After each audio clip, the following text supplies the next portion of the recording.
Pripažinkim, vienose miestuose būti yra maloniau nei kad kituose. Vienus miestus ar gatves mes einame pasivaikščioti, apsipirkti bei džiaugtis gyvenimu. Kitur mes ateiname, nes kažką reikia nusipirkti. Iš būtinybės. Ta padarę, sėdame į automobilį ir čiuožiam namo, nes tose vietose yra tiesiog nemalonu būti. Palyginkime dvi naujas gatves Vilniuje, kurios buvo padarytos vos ne vienu metu. Aukštaičių gatvė Paupyje yra maloni akiai. Čia norime būti. Už kelių šimtų metrų esančioje naujoje Manufaktūrų gatvėje jausmas yra kitoks. Čia būti ir gyventi nesinori. Norint suprasti, kodėl kai kurios gatvės yra malonios, o kitos ne, turime suprasti, kas mums yra namai. Gyvūnams namai gali būti urvas, būda ar kažkoks lizdas. Mums panašiai. Mums namai yra kažkoks kambarys. Tai yra uždaros sienos, stogas virš galvos. Kai esame tarp sienų, kurias pažįstame, tai tarp jų jaučiamės saugiai, maloniai ir turime tą kontrolės jausmą. Sienas galime dekoruoti ir tai mums duoda jaukumą. Kambaryje galime ilsėtis, dirbti, bendrauti.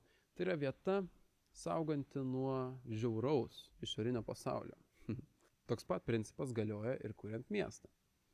Pagrindinis urbanistikos principas tai yra padaryti kambarį kieme, tam, kad išėję į miestą jaustumėmės saugiai, jaukiai ir maloniai. Taigi, kaip sukurti tą kambarį? Tai reikia sukurti sienas, o sienas galime sukurti statant pastatus, kurie yra sujungti vienas su kitu. Tada, koks turi būti gatvių plotis tarp vienos sienos ir kitos? Urbanistikui dažniausiai tai yra aprašoma kažkokiu santykiu. 1:2, 1:3, 1:1. Visgi, tai nėra tikslioji matematika. Kopenhagoje, pavyzdžiui, yra daug vienos krypties gatvių, kurių plotis siekia vos 10-12 metrų. Tačiau yra apsuptos 6-7 aukštų pastatų, kas tą santykį padaro pusę su vienu. Kai gyvenau Niujorke, aš patyriau tą savo kailiu, tai ten pastatai, kiek eina 100 aukštų į viršų kartais. O gatvės yra irgi taip pat dažniausiai vienos krypties. Tai tas santykis gatvės pločio ir aukščio galbūt ten bus koks 0,1:1. Tačiau niekur, beveik niekur mes nematome, kuomet gatvės plotis yra žiauriai didelis ir pastatai ten kažkur išsidėstę mažiukai. Tai mums nesukuria kambario jausmą. Kaip tik. Ten jaučiamės tarsi esame kieme ir norime save apsisaugoti. Todėl, norint sukurti gerą miestą, turi būti sienos, kurios nėra per daug toli nuo viena kitos. Visgi, nėra jokio kambario, kuris turėtų dvi sienas, kurios eina tiesiai paraleliai iki begalybės. Reikia turėti ir priekinę, ir galinę sienas. Ir, tam sukurti yra pagrindę du būdai. Pirmas būdas – vinguriuoti gatves. Antras būdas – visas sankryžas daryti T formos. Pavyzdžiui, paimkime Paupį. Paupyje akligatviai žiūri tiesiai į kitą pastatą. Yra T formos sankryžos. Visgi Manufaktūrų gatvėje to nėra. Visos sankryžos ten yra pliusas. Vadinasi, kuomet einame gatve, mes nematome jos galo.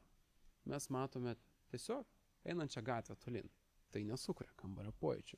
Ta kambario uždarumo jausmą galima sukurti ne tik pastatais. Tai gali padaryti ir medžiai. Pastatyti palei gatvę. Tai yra puikus sprendimas, nes medžiai ne tik sudaro sieną, bet ir duoda šiek tiek kitokį stogą. Galiausiai, kuomet miestą esame pastatę su uždarumo jausmu, paimkime senamiestį. Tai mes atsimename vietas. Rotušės aikštė, Pilies gatvė, Vilniaus universiteto kiemelis. O kai statome miestą automobiliams, paimkime bet kurį naują rajoną, mes atsimename kelią. Aš atsimenu, pavyzdžiui, Valakampių tiltą, kuriame visuomet būna kamštis rytais. Atsimenu tą didžiulį ratą, kuriame taip pat būna kamščiai. Nežinau kaip jūs, bet aš geriau prisiminsiu gražų skverą, nei kad kamštį.